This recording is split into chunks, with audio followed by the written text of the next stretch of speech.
안녕하세요.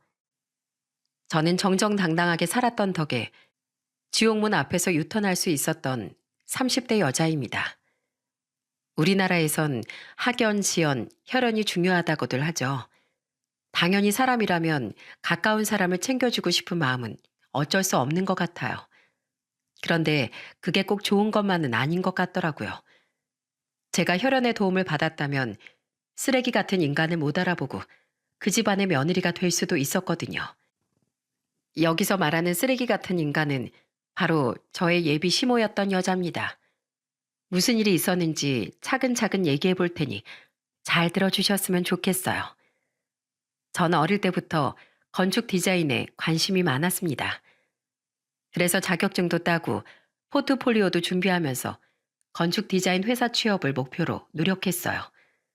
저희 큰아빠는 건축 디자인 회사를 운영하고 계셨는데 마침 집이랑도 가깝고 해서 그 회사에도 지원하게 되었습니다. 하지만 전 혈연이란 이유로 특혜를 받고 싶지 않았기 때문에 그 회사에 지원했다는 사실을 큰아빠에게 알리지 않았어요. 그런데 큰아빠가 이력서를 검토하다가 제 이력서를 발견하셨는지 전화가 오더라고요. 진성아, 너 우리 회사에 지원했더라? 그런데 왜 얘기 안 했어? 얘길 뭐하러 해요? 미리 얘기하면 낙하산이라도 시켜주실게요? 저 그런 거 싫어요. 정정당당하게 실력으로 들어가고 싶다고요.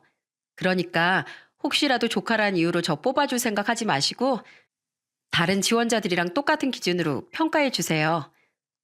역시 내 조카 아니랄까 봐 아주 똑 부러지는구만. 안 그래도 내가 하려던 얘기가 바로 그거다. 난 공과사는 확실하게 구별하는 사람이거든. 가족이라고 절대 봐주는 거 없어. 혹시라도 네가 서운해할까 봐 걱정이었는데 먼저 그렇게 말해주니 정말 다행이구나. 결국 저는 남들처럼 평범하게 면접을 봐서 2년 계약직으로 큰아빠의 회사에 입사하게 되었어요. 계약 기간이 끝난 후 정규직으로 전환될지 여부는 업무 능력을 통해 결정된다고 하더군요. 그래서 저는 입사 후에 정규직 전환을 목표로 열심히 배우고 일했습니다. 처음이라 어려운 것도 많았지만 옆에서 힘이 되어주는 사람이 있어 더욱 최선을 다할 수 있었답니다. 그 사람은 바로 이 회사의 정규직으로 일하고 있는 제 사수였어요. 저에게 일을 가르쳐 주며 잘 도와주고 이끌어 주더라고요. 제가 회사에서 힘들어할 때마다 밖에서 술도 사주고 커피도 한 잔 마시고 하다 보니 어느새 그 사람과 연인 사이가 되었답니다. 그렇게 저는 예비 남편과 만난 지 1년 만에 결혼을 약속하게 되었어요. 예비 남편과 만나면서 저희 회사 대표님이 큰아빠라는 사실은 얘기하지 않았죠. 큰아빠의 회사라고 해서 특혜를 받는 것도 없고 회사를 물려받는 것도 아니니 굳이 얘기할 필요 없다고 생각했거든요. 저희 부모님한테도 굳이 그런 얘긴 하지 말아달라고 당부드렸죠. 저희 부모님은 예비 남편을 마음에 들어 하셨는데 나중에 저만 있을 때 엄마가 저에게 이런 말씀을 하시더라고요.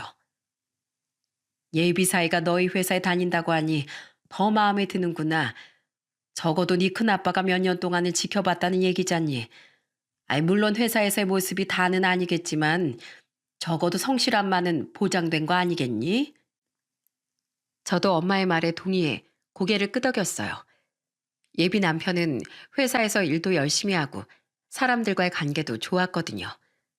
만약 게으르거나 사회성이 떨어지는 사람이었다면 큰아빠가 정규직으로 전환을 안 시켜주셨을 거예요. 그런데 문제는 예비 시댁이었습니다. 예비 시모는 시부와 이혼하고 자식도 예비 남편 하나뿐이었어요. 그런데 제가 인사를 드리러 가자 제가 계약직이란 이유로 저를 마음에 안 들어 하시더군요. 뭐? 2년 계약직? 아, 우리 아들이랑 같은 회사라고 해서 괜찮은 앤가 보다 했더니만 겨우 계약직이야? 그럼 계약 기간 끝나면 잘리는 거 아니니? 뭐 파리 목숨이나 마찬가지인 거 아니냐고. 꼭 그런 거 아니에요. 업무 능력에 따라서 정규직으로 전환될 수 있다고요. 그래서 저도 정규직 전환 목표로 열심히 노력하고 있고요. 만약에 정규직 전환이 되지 않더라도 다른 회사로 옮겨서 열심히 일할 테니까 너무 걱정하지 마세요. 에휴, 요즘엔 여자 직업도 중요한데 하필이면 왜 저런 애를 데려왔어? 강식이 너 엄마가 여자 보는 눈 좀 기르라고 했지? 자고로 결혼은 똑똑하고 능력 있는 여자랑 해야 되는 거야. 어차피 요샌 다 맞벌이 하는 추세인데 계약직 월급 가지고 생활이 되겠니? 내가 너 저런 능력 없는 여자에 먹여 살리라고 여태까지 키운 줄 알아? 엄마, 그게 무슨 소리예요? 능력 없는 여자라뇨? 진성 씨가 회사에서 일을 얼마나 잘하는데요. 제가 직접 옆에서 지켜봐서 다 안다고요. 그러니까 그런 말씀 좀 하지 마세요. 네 눈엔 콩깍지가 씌었으니 그렇게 보이는 거겠지. 그나저나 너 오늘 요 앞에 약국 좀 들러라 그랬더니 들렸니? 엄마가 거기에 지갑 놓고 왔다고 얘기했지. 그것 좀 갖다 달라고 했는데 안 갔다 왔어? 또 그 약국에 놓고 왔다고요? 엄마, 일부러 그러시는 거죠? 저 그 사람이랑 안 만난다니까요. 진성 씨랑 결혼한다고 이렇게 데려왔는데 굳이 그 여자 얘기를 해야겠어요? 어머, 왜 이렇게 오바야? 그냥 지갑 놓고 온 것 좀 갖다 달라는데 다리 아픈 엄마가 거기까지 직접 갔다 와야겠니? 아휴, 알겠어요. 그럼 이따가 진성 씨랑 같이 갔다 올게요. 가서 결혼할 여자라고 얘기할 거라고요. 그럼 됐죠? 뭐? 얘는 굳이 뭐하러 데리고 가? 너 혼자 갔다 와. 저는 뜬금없는 두 모자의 대화에 황당하기만 했습니다. 약국은 뭐고 그 여자랑 만날 생각 없단 얘긴 도대체 뭔지 알 수가 없었어요. 그래서 전 예비 남편에게 이렇게 물었습니다. 강식 씨, 이게 무슨 얘기야? 그 약국 여자랑 무슨 사이인데? 그러자 예비 남편은 한숨을 푹푹 쉬며 이렇게 대답하더군요. 별거 아니야. 이 앞에 약국 운영하는 여자 약사가 있는데 내 고등학교 후배거든. 이혼하고 지금은 혼자 살고 있는데 자꾸 엄마가 날 그 여자랑 엮으려고 하잖아. 걔가 예전에 날 좀 좋아했었거든. 그런데 지금이 무슨 조선시대도 아니고 당연히 내가 좋아하는 여자랑 결혼해야 되는 거 아니야? 난 그 여자랑 결혼할 생각 추호도 없다고. 엄마가 자꾸 핑계대면서 나한테 그 약국에 가게 만드는데 이번에 아예 당신이랑 같이 가서 얘기해야겠어. 결혼할 사람 있다고 확실하게 못 박아야겠다고. 뭐? 그게 정말이야? 어머님, 앞으론 그러지 마세요. 강석 씨가 싫다는데 왜 마음에도 없는 여자랑 이어주려고 하세요? 어머님 며느린 제가 할 테니까 다신 그 여자 얘기 꺼내지 마세요. 저도 기분이 좀 나쁘네요. 결국 전 식사가 끝난 후 밖으로 나와 예비 남편과 함께 그 약국으로 갔습니다.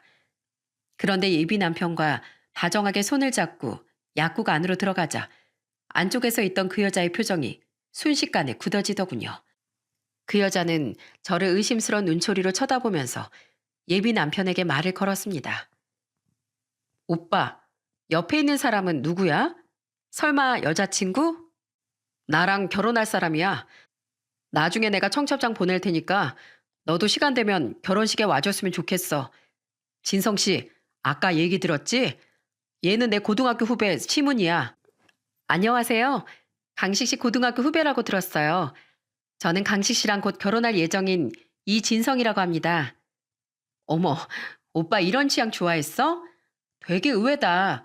어머님이 오빠 만나는 여자 없다고 그랬었는데 조만간 셋이서 밥이나 한번 먹자고 그러셨거든. 그래서 난 또 무슨 진지한 얘기라도 하는 줄 알았는데 설마 그것도 안 된다고 하는 건 아니겠지?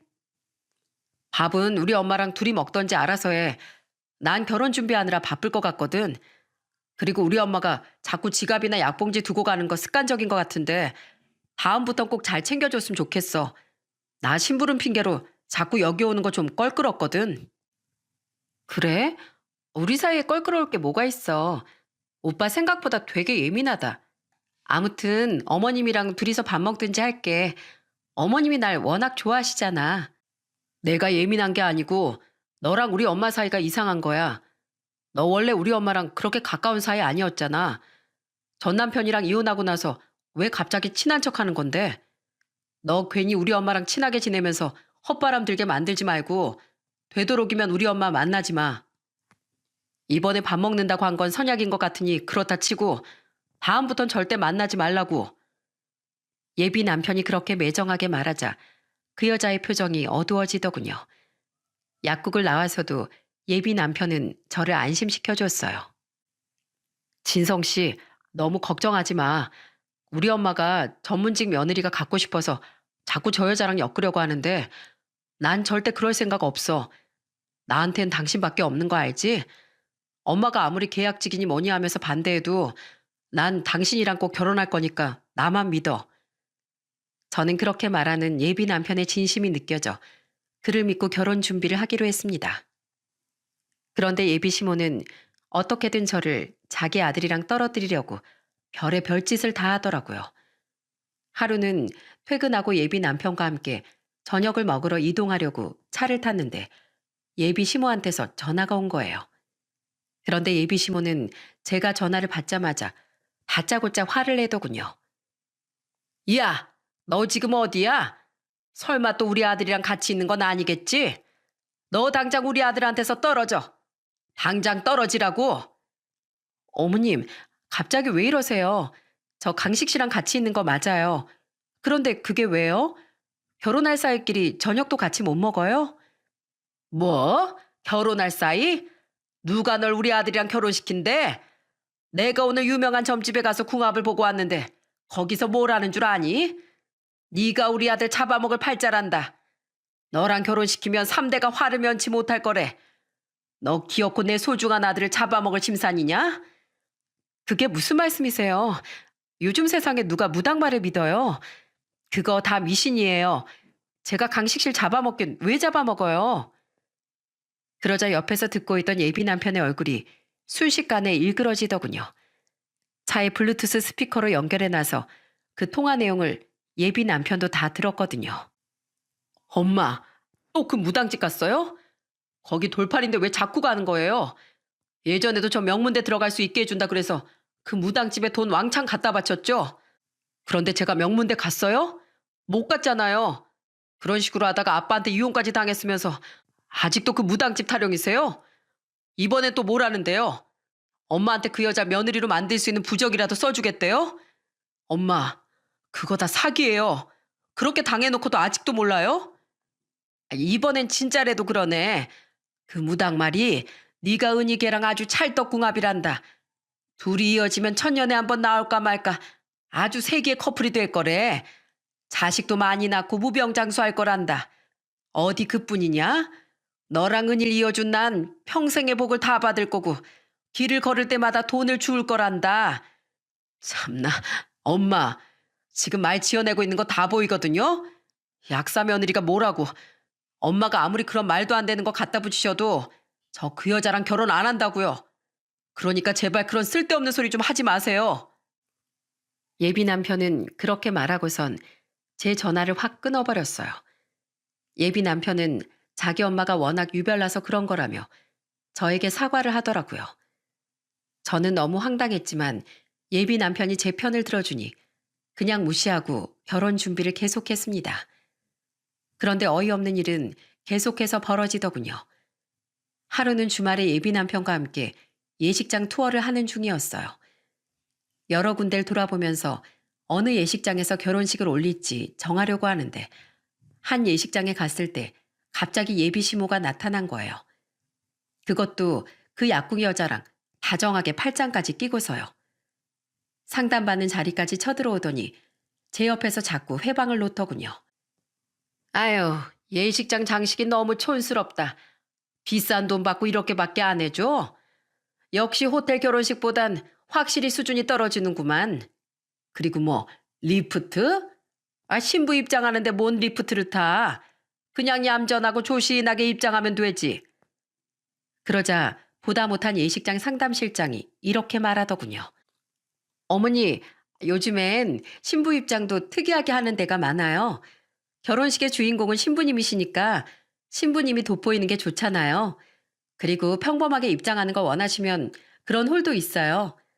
그냥 여러 가지 다 있다고 보여드리는 거예요. 그런데 제일 중요한 건 아무래도 신부님 의견이니까 신부님께서 한번 잘 생각해 보세요. 그런데 예비 시모는 황당하게도 제가 아닌 그 여자를 쳐다보며 이렇게 묻더군요. 예, 은희야, 넌 저게 마음에 드니? 좀 더 평범한 게 낫지 않겠어? 어머님, 신부는 그쪽이 아니라 저예요. 왜 그쪽 의견을 물어보세요? 결혼식장 들어가기 전까진 누가 신부가 될지 아무도 모르는 거야. 그리고 너, 내가 언제 결혼 허락한다고 한 적 있니? 계약직 주제에 남편감 잘 만나 팔자 한번 펴보러 가는 모양인데 내가 그 꼴 절대 못 봐. 네가 그 결혼식장에 들어갈 수 있을 줄 알아? 뭐라고요? 어머님 진짜 너무하시는 거 아니에요? 강식 씨가 저랑 결혼한다고 하잖아요. 저 여자가 아니라 저랑요. 그래, 엄마. 도대체 왜 그래? 내가 저 여자랑 제발 엮지 말라고 했지. 그리고 은희 너, 우리 엄마랑 친하게 지내지 말라고 했지. 너도 똑같아. 왜 우리 앞에 나타나 회방을 놓는 건데? 이런 쓰잘데기 없는 짓 하지 말고 심심하면 가서 잠이나 자. 방해하지 말고 둘 다 나가란 말이야. 오빠 나한테 왜 그래? 난 그냥 어머님이 같이 가자고 해서 온 것뿐이야. 그리고 어머님 말이 뭐 틀렸어? 결혼식장 들어가기 전까지 모른다는 말. 예전부터 입에서 입을 타고 내려오는 말이잖아. 다 그럴 만하니까 그런 얘기가 있는 거 아니겠어? 그리고 오빠, 솔직히 내가 그 여자보다 모자란 게 뭔데? 솔직히 이혼한 거 하나 빼곤 내가 더 낫잖아. 저 여자 계약직이라며? 나 같은 전문직 여자랑 비교하면 안 되지. 그 여잔 뻔뻔하게 예비 시모 옆에서 그렇게 말하더군요. 저는 도저히 참을 수 없어 그 여자에게 한마디 했습니다. 저기요, 그쪽은 자존심도 안 상하세요? 강식 씨가 싫다잖아요. 싫다는 남자한테 왜 이렇게 매달리세요? 여기 저랑 강식 씨 둘의 결혼을 위해서 온 자리예요. 그쪽이랑은 아무 상관도 없는 곳이라고요. 결국 저와 예비 남편은 그 둘을 예식장 밖으로 쫓아냈어요. 뜬금없이 찾아와 저 난리를 치니 얼마나 창피했는지 모릅니다. 그런데 그 이후에도 예비 시모는 계속 절 예비 남편에게서 떨어뜨리기 위한 수작을 부렸습니다. 그 여자와 모녀처럼 다정하게 찍은 사진을 일부러 저에게 보내기도 하고 메신저 프로필에 예쁜 우리 예비 며느리라고 써놓고선 그 여자의 사진을 올려놓기도 했어요. 그 여잔 예비 남편이 그렇게 싫어하는데도 거기에 동조하는 걸 보니 역시나 자존심도 없는 것 같더라고요. 그럴 때마다 저는 문자를 무시하기도 하고 예비 시모에게 화도 내보고 예비 남편에게 얘기도 해봤지만 전혀 나아지는 게 없었죠.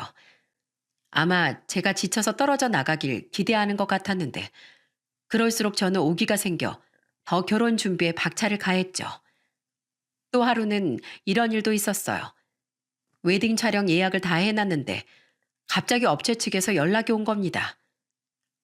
신부님, 예약 취소 확인차 연락드렸어요. 오늘 예비 시어머니라는 분이 전화가 오셨거든요. 하원했으니 촬영 예약을 취소해달라고 하시던데 그게 사실인가요? 저희가 계약자 본인의 확인 없이 마음대로 취소를 할 수는 없어서요. 네? 그게 사실인가요?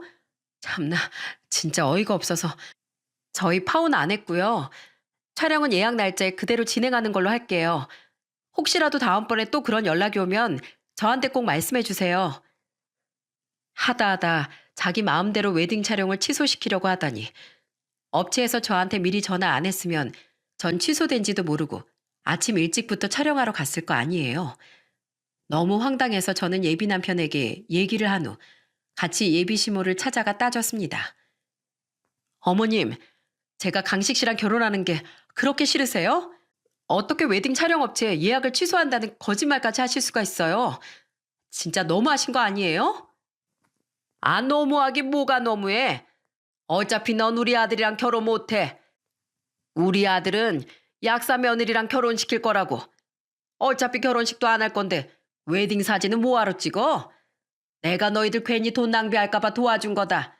고맙다고 하지 못할 망정. 어디서 큰 소리야? 엄마, 약사 며느리 내가 싫다니까요. 그리고 진성 씨가 저랑 결혼을 왜 못해요? 내가 무슨 한두 살짜리 어린애도 아니고 엄마가 반대하면 결혼 못할 줄 알아요? 혼주석을 비워놓고서라도 하면 그만이에요. 그러니까 아들 결혼식에도 참석 못하는 불쌍한 엄마 되지 말고 이 정도 했으면 그만 인정하라고요. 뭐? 날 빼놓고 결혼식을 하겠다고? 절대 그럴 순 없지. 만약에 그렇게 하면 내가 가서 결혼식장을 다 뒤집어 엎어버릴 거야. 내 눈에 흙이 들어간 한이 있어도 이 결혼은 절대 못 시킨다고. 뭐라고요? 결혼식장을 뒤집어 엎겠다고요? 진짜 하다 별짓을 다 하시네요. 그래요. 어디 한번 그렇게 해보세요. 저는 뭐 부모도 없는 줄 아세요? 어머님이 그렇게 하시면 저희 부모님이 잘도 가만히 있겠네요. 아, 도대체 왜 이러는 거야? 진성 씨, 가자.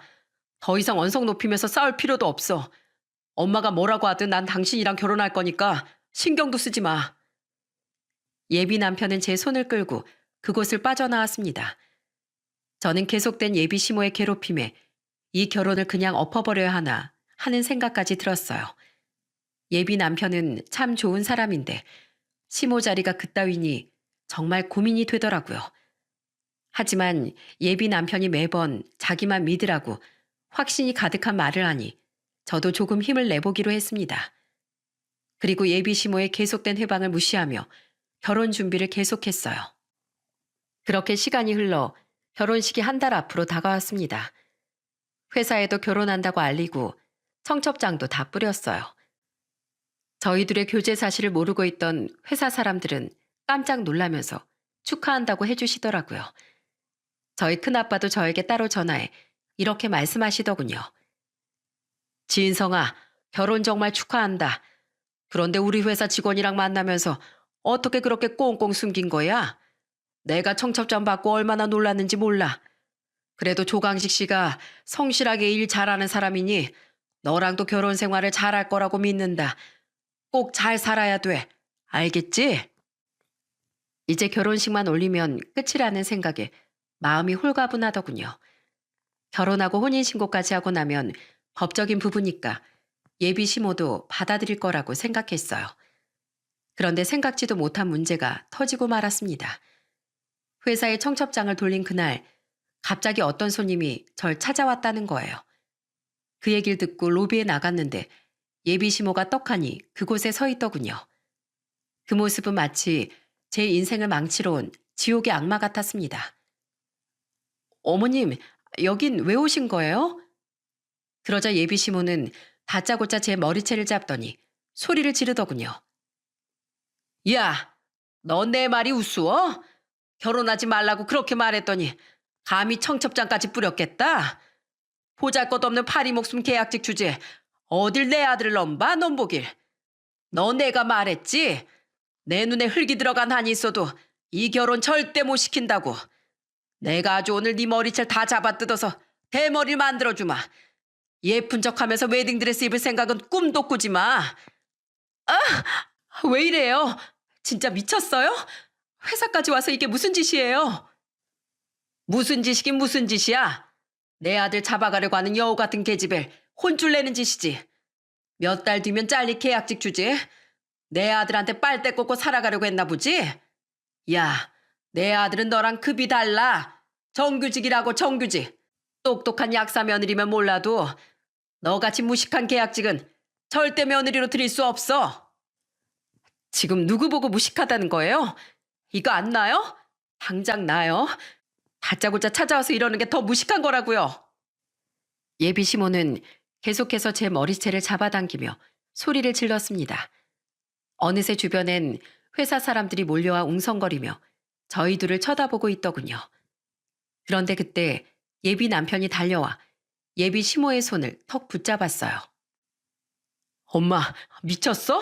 여기 회사야. 이게 뭐 하는 짓이야? 내가 이 사람이랑 결혼하겠다잖아. 도대체 뭐가 그렇게 불만인데? 빨리 이 손 놔. 빨리 놓으라니까. 하지만 예비 시모는 어찌나 끈질긴지 제 머리 가죽을 다 벗겨버리겠다는 기세로 그 손을 놓질 않았어요. 그래서 저도 똑같이 예비 시모의 머리채를 잡았죠. 그러자 예비 시모는 악을 쓰면서 소리를 지르더군요. 야, 이거 안 놔? 어디서 버릇없이 내 머리채를 잡어?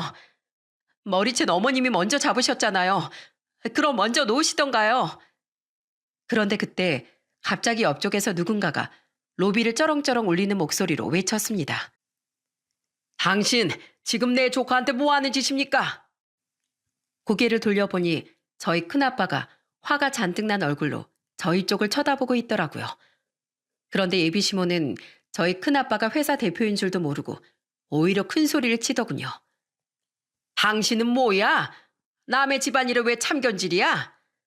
내 회사에서 내가 참견하지. 그럼 누가 참견합니까? 당장 내 조카한테서 손 떼세요. 그런데 그때 예비 남편이 당황한 목소리로 이러더군요. 대표님? 조카라고요? 진성 씨, 이게 무슨 말이야? 당신이 대표님 조카라고? 그래요, 조강식 씨. 당신이랑 결혼하기로 한 이진성이 내 조카입니다. 진성이가 우리 회사 직원이랑 결혼한다고 해서 축하해줬는데 이게 도대체 뭐 하는 짓입니까? 예비시모라는 인간이 무식하게 회사까지 찾아와서 왜 소중한 내 조카 머리채를 쥐어뜯냐고요? 그런데 예비시모는 못 믿는 눈치더군요. 참나, 별생쇼를 다 보겠네. 얘가 당신 조카라고요? 조카인데 한 자리 크게 해주지 못할 망정 겨우 계약지? 말이 되는 소리를 해야 믿어주지. 진짜 조카였으면 벌써 대리 달고 과장까지 달았겠지. 야, 너 내 아들하고 결혼하고 싶어서 아주 사람까지 매수했구나. 회사 대표까지 매수하려면 돈을 도대체 얼마나 써야 되는 거냐? 매수요? 누가 매수를 했다고 그러세요? 먼 눈에 뭐만 보인다고. 어머님은 돈 욕심에 눈이 멀어서 못된 짓만 하시니까 그렇게 생각하시는 거겠죠. 네, 맞아요. 저 우리 회사 대표님 조카예요. 대표님이 제 큰아빠라고요. 조카인데 왜 겨우 계약직이냐고요? 그게 당연한 거 아닌가요? 친척이라고 능력도 안 보고 요직에 앉혀주는 게 더 이상한 거 아닌가요? 저는 어머님이랑 달리 정직한 사람이라 낙하산이 되고 싶지는 않거든요. 왜요? 제가 대표님 조카라고 하니까 갑자기 달라 보이고 막 그러세요? 뭐? 말도 안 돼. 정말 저 대표님이 네 큰아빠라고? 그래요. 제 큰아빠 맞아요. 아직도 거짓말 같으세요? 왜요? 할머니 칠순잔치 때 다 같이 찍은 가족 사진이라도 보여드려요? 그럼 믿으시겠어요? 그러자 예비시몬 그제야 진짜라는 걸 깨달았는지 갑자기 제 머리채를 놓고 바닥에 넙죽 엎드리더군요. 아이고, 죄송합니다. 제가 몰라 뵀습니다. 한낱 계약직만 하는 애인 줄 알았는데 대표님 조카였다니. 방금 제가 이 아이에게 못되게 군 건 실수였습니다. 얘가 대표님이랑 그런 관계인 줄 알았으면 그러지 않았을 텐데 제가 잘 몰라서 그랬습니다. 이 보세요. 지금 그걸 말이라고 하시는 겁니까? 제 조카를 떠나서 남의 회사를 찾아 잘못도 없는 애 머리채 쥐어뜯는 게 정상이라고 생각하세요? 그리고 뭐 파리 목숨 같은 계약직이요? 당신 아들 조강식 씨도 그 파리 목숨 계약직을 거쳐 정직원이 된 겁니다. 지금이라도 다시 파리 목숨으로 만들어드려요? 예? 저희 아들을 자르기라도 하겠다는 말씀이세요? 아이고, 잘못했습니다. 그것만은 절대 안 됩니다. 자랑스러운 저희 아들 백수로 만들 수는 없다고요. 제가 우리 아들 좋은 회사 다닌다고 얼마나 자랑하고 다녔는데 하필이면 저것이 대표님 조카였을 줄이야. 강식이 너 진짜 몰랐던 거야? 저 애랑 1년 넘게 같은 회사 다녔으면서 대표님 조카인 줄 진짜 몰랐단 말이야. 이런 건 진작 알아보고 얘기를 해줬어야지.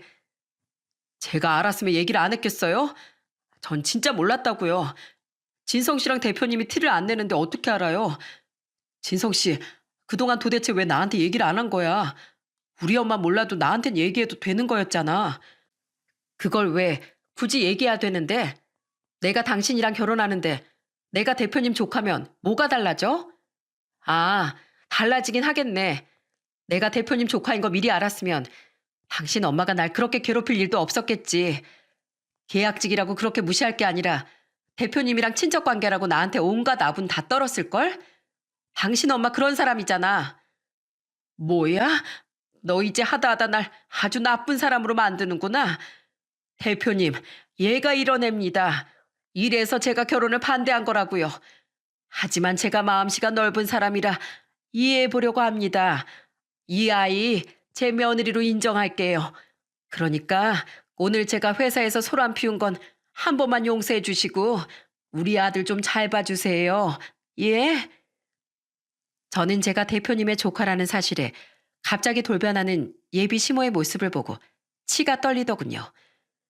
여태까지 예비 시모한테 괴롭힘을 당하면서도 예비 남편만 보고 결혼을 진행할 생각이었는데 회사에 찾아와 제 머리채를 뜯질 않나. 갑자기 두 얼굴을 보이질 않나. 도저히 이런 무식한 지방관 상종하고 싶지도 않더군요. 그래서 전 그동안 고민하던 것에 대해 답을 내리고 이렇게 말했습니다. 절 며느리로 인정한다고요? 필요 없어요. 이젠 제 쪽에서 거부할 거니까요. 저보고 당신 아들이랑 그렇게 헤어져 달라고 고사를 지냈죠? 원하는 대로 해드릴게요. 저 이 사람이랑 파혼하겠습니다. 여기 모여 계신 분들, 죄송하지만 오늘 저한테 받은 청첩장은 그냥 찢어서 휴지통에 버려주세요. 저 이런 시모 밑에서 결혼 생활할 생각은 절대 없으니까요. 진성아, 그게 무슨 소리야? 나랑 파혼을 하겠다고? 갑자기 왜? 여태까지 잘 버텼잖아. 우리 엄마가 이제 며느리로 널 인정해 준다잖아. 너도 똑같아. 저런 인간이 며느리로 인정해 준다고 하면 내가 넙죽하고 받아들일 줄 알았어? 그리고 그거 알아? 결혼은 당사자들끼리만의 결혼이 아니라 두 가족이 결혼을 매개체로 연결되는 의미도 있는 거야. 나 우리 가족들한테 저런 사람을 사돈으로 받아들이라고 하고 싶지 않아. 그건 우리 가족한테 내가 죄 짓는 일이니까. 미안해. 내가 이렇게 사과할게. 제발 한 번만 다시 생각해 주면 안 될까? 우리 엄마도 이제 잘못한 거 깨달았으니까 더 이상 그런 짓은 안 할 거야. 네 눈엔 너희 엄마가 잘못한 걸 깨달은 걸로 보여? 난 전혀 아닌데 그냥 내가 대표님 조카라고 하니까 콩고물 얻어먹으려고 하는 거잖아. 내가 그것도 모를 줄 알아? 그게 아니었으면 그 약궁이 여자를 내팽개치고 갑자기 날 며느리로 인정하겠다고 하겠니? 그리고 사람 본성은 그렇게 쉽게 바뀌는 거 아니야. 아무리 너희 엄마가 앞으로 변하겠다고 해도 난 그 말 못 믿어. 그러니까 우리 결혼은 없던 걸로 하자. 그냥 남남으로 지내자고. 그러자 이번엔 예비 시모가 저한테 달라붙더군요. 예, 내가 정말 미안하구나. 네가 이렇게 있는 집 자식인 줄도 몰라보고 내가 무례한 짓을 했어. 우리 아들이랑 결혼 못 시킨다는 말은 지금이라도 취소하마. 그러니 제발 한 번만 용서해주면 안 되겠니? 그런데 그때 이 모습을 끝까지 지켜보고 있던 큰아빠가 다시 한번 나서더군요. 끝까지 있는 집 자식 타령. 당신이 한마디 한마디 내뱉을 때마다 얼마나 밑바닥 인생인지 잘 알겠네요. 이런 무식하고 파렴치한 집안에 내 예쁜 조카를 보낼 수는 없습니다. 우리 진성이 탐낼 생각하지 말고 당장 여기에서 꺼져요. 꺼지라고요. 결국 예비 시모는 울면서 회사에서 쫓겨났어요. 예비 남편도 그 뒤를 쫓아가더군요. 저는 그날 집에 가서 친정 부모님께 모든 사실을 말씀드렸습니다. 저희 부모님은 그런 일이 있었으면 진작 얘기하지 그랬냐면서 그래도 파혼했으니 잘 됐다고 하시더군요. 그래도 다행이었던 건 예식장과 신혼여행 예약을 예비 남편의 이름으로 해서 제가 위약금을 물 일은 없었다는 겁니다. 이후 회사에는 소문이 쫙 나고 예비 남편은 회사에서 얼굴을 들고 다니기 힘든 수준이 되었어요. 회사 사람들이 수근거리며 예비 남편과 예비 시모를 계속 욕했거든요. 아무도 편들어주는 사람이 없어 예비 남편은 거의 외톨이가 되었답니다. 그런데 며칠 후 퇴근을 하는데 예비 시모가 제 회사 앞까지 찾아왔더군요. 제 앞에서 무릎을 꿇더니 눈물까지 흘리며 비는 겁니다. 얘야, 내가 정말 잘못했다. 요즘 우리 아들이 얼마나 힘들어하는 줄 아니? 회사에서 사람들이 말도 걸어주지 않고 다 들리게 뒷담화를 깐다고 매일 술 먹고 운다. 이러다가 내가 예비 며느리도 잃고 아들까지 잃게 생겼어. 내가 다시 너희 결혼 반대한다는 얘기 하지 않으마. 그러니까 제발 한 번만 용서해다오. 네가 우리 집 며느리로 들어와 주면 내가 시집살이 같은 것도 절대 시키지 않을게. 필요 없다고 말했잖아요. 당신 같은 사람이 하는 말을 어떻게 믿어요? 애초에 믿고 싶지도 않고 여태까지 나한테 했던 짓이 너무 끔찍해서 용서하고 싶은 생각도 절대 없다고요. 그리고 저보고 제발 당신 아들이랑 헤어져 달라면서요. 그렇게 원하던 거 해줬는데 왜 말을 바꾸시는 건데요? 우리 큰아빠가 회사 대표님이라고 하니까 욕심나서 그런 거죠? 어쩜 사람이 그렇게 속이 투명하게 보여요? 욕심 많고 속물인 거 그렇게 드러내니까 좋아요? 됐고, 더는 얘기하고 싶지 않으니까 당장 돌아가세요. 한 번만 더 제 앞에 찾아오면 당신이 그동안 무슨 짓 했는지 대자보에 다 써서 회사에 크게 붙일 테니까요. 저는 계속 제 바짓가랑이를 붙드는 예비 시모의 손을 뿌리치고 집으로 가버렸습니다. 그리고 얼마 후 예비 남편은 쪽팔려서 결국 회사를 그만두게 되었어요. 자기 엄마가 회사에 와서 그 난리를 치고 회사 사람들이 다 욕을 하는데 웬만한 멘탈로는 버틸 수 없었을 거예요. 그런데 예비 남편이 회사를 그만두자 큰아빠가 저를 불러 이렇게 말씀하시더군요. 진성아, 이제 다 끝났구나. 내가 그 자식 언제까지 우리 회사 다니는지 지켜볼 생각이었다. 그동안 그 자식이랑 같은 공간에서 일하느라 힘들었지? 그래도 이젠 스스로 그만뒀으니 더 이상 신경 쓰지 말고 마음 편히 일하거라.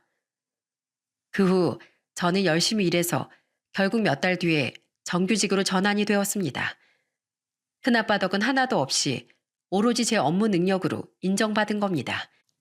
예비 남편과 친했던 다른 직장 동료를 통해 들었는데 예비 남편은 결국 예비 시모의 등살에 못 이겨서 그 여자와 결혼을 한다고 하더군요.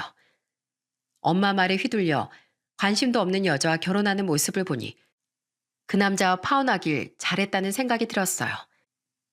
파혼한 지 2년 뒤에는 저도 아픔을 잊고 소개로 만난 다른 남자와 결혼을 하게 되었어요.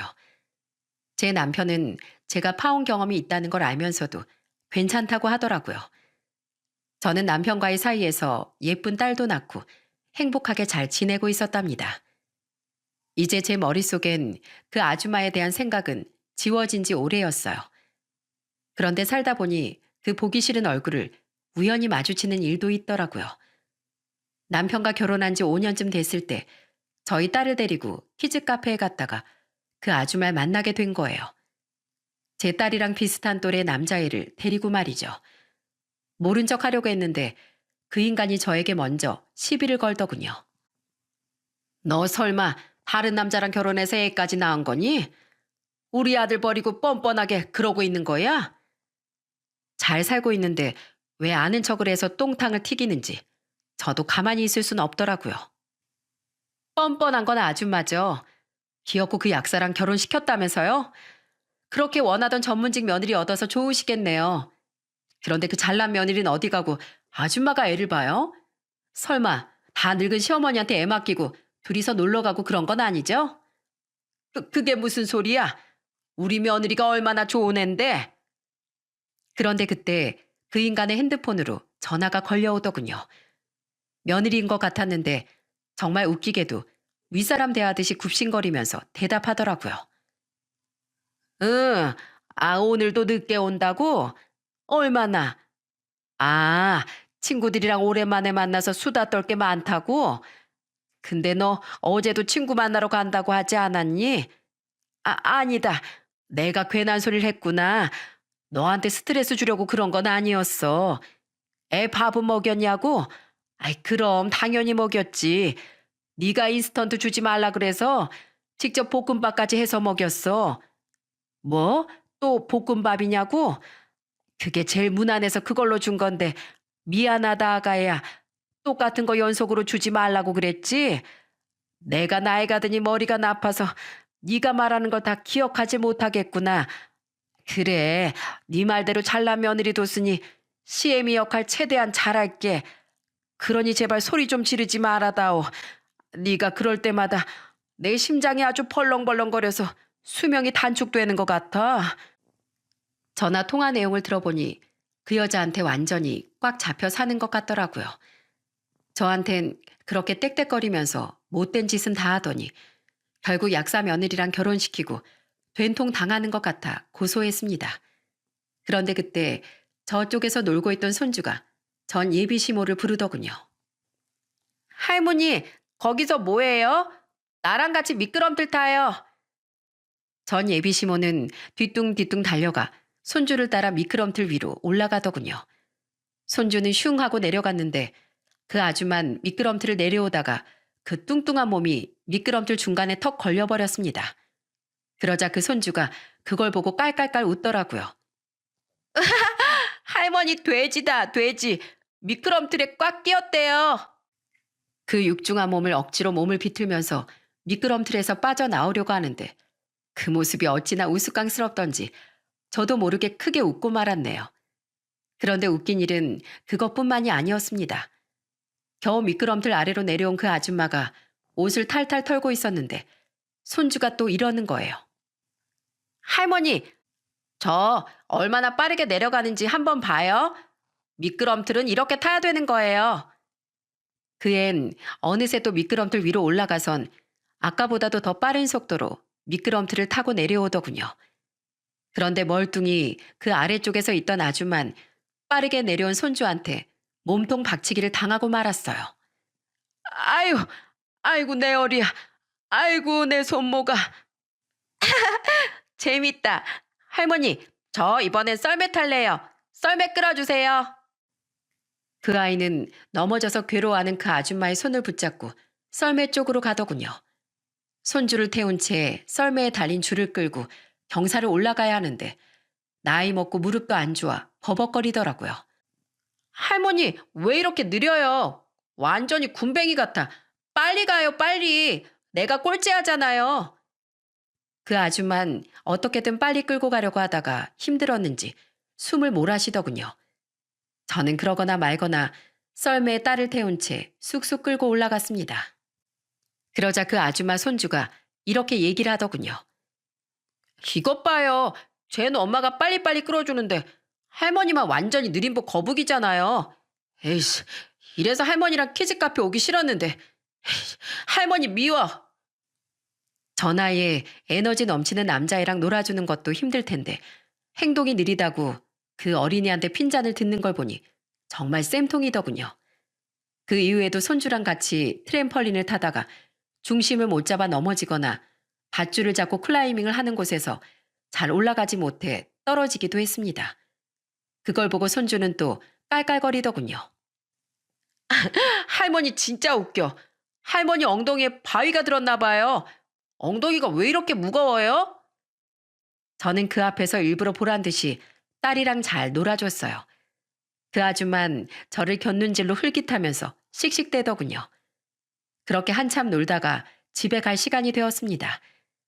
저희 남편이 시간 맞춰 키즈카페로 데리러 오자 딸이 아빠를 부르며 남편에게 안기더군요. 그런데 그 모습을 본 그 아줌마의 손주는 울상을 지으며 찡찡거렸어요. 나도 아빠가 데리러 왔으면 좋겠다. 할머니, 왜 난 엄마랑 안 놀고 할머니랑만 놀아요? 아빠가 못 오면 엄마라도 불러주면 안 돼요? 다른 애들은 다 엄마 아빠랑 놀잖아요. 네 엄마 아빠가 바쁘니까 그렇지. 그러지 말고 할머니랑 같이 버스 타고 집에 가자. 집에 가서 할머니가 또 놀아주면 되잖아. 싫어요. 왜 또 버스예요? 버스 타면 다리도 아프고 싫단 말이에요. 저는 그냥 가긴 뭔가 아쉬운 마음에 거기다 대고 한마디를 했습니다. 어머, 능력 있는 약사 며느리 얻었다면서 버스 타고 다녀요? 그냥 택시 타요. 설마 시모가 애도 봐주는데 택시도 못 타게 하는 거예요? 이야, 그 집 며느리 진짜 대단하네. 며느리 한번 잘 얻었네. 잘 얻었어. 그 아줌만 전곡을 찔렸는지 한마디도 못하더군요. 저는 그 말을 끝으로 그 자리를 쌩하고 빠져나왔어요. 몇 년 만에 그 지긋지긋한 얼굴을 보게 돼서 처음엔 기분이 나빴지만 며느리한테 잡혀 살며 독박 육아나 하고 있는 그 모습을 보니 너무 고소하더라고요.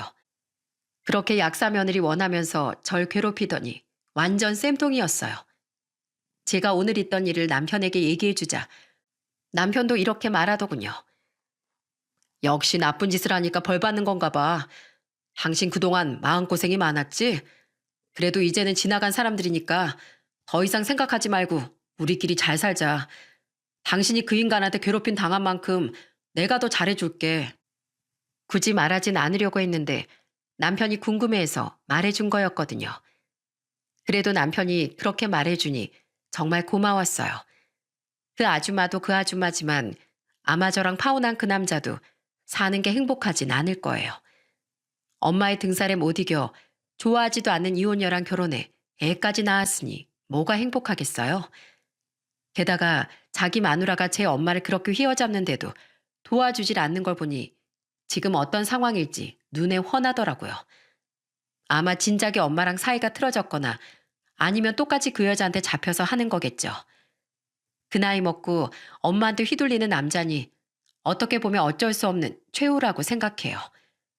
만약에 제가 회사 대표님의 조카라는 사실을 처음부터 밝혔으면 어떻게 됐을까요? 아마 그 아줌만 본색을 드러내지 않은 채 저에게 좋은 시어머니인 척 했겠죠.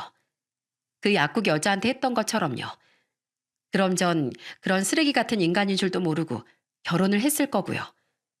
시간이 흘러 나중에 그 아줌마의 더러운 본색을 알게 되면 결국 이혼을 하게 됐을지도 모르는 일이지만 이왕이면 빨리 아는 게 더 좋잖아요.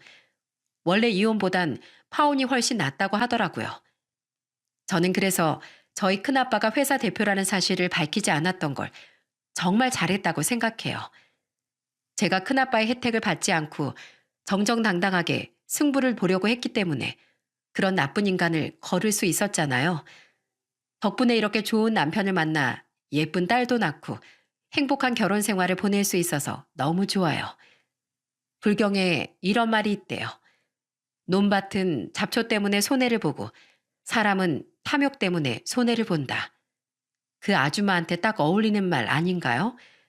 약사 며느리가 욕심나서 결혼하겠다는 저와 아들을 억지로 떼어놓으니 결국엔 손해를 다 뒤집어 썼잖아요. 아들은 쪽팔려서 잘 다니던 회사를 그만두고 그렇게 욕심내던 약사 며느린 본인 머리 꼭대기에 올라가 버렸으니 얼마나 비참할까요? 역시 못되게 사는 사람한텐 다 이런 말로가 찾아오나 봅니다.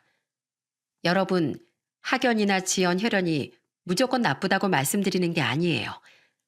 그냥 저처럼 그런 것에 연연하지 않고 사는 사람도 있다는 걸 알려드리고 싶어서랍니다. 결과적으론 그게 더 제 인생에 도움이 되었으니까요. 여러분들의 의견은 어떠신지 궁금하네요. 그럼 오늘도 행복한 하루 보내시길 바라면서 이야기를 마치도록 하겠습니다. 들어주셔서 정말 감사해요.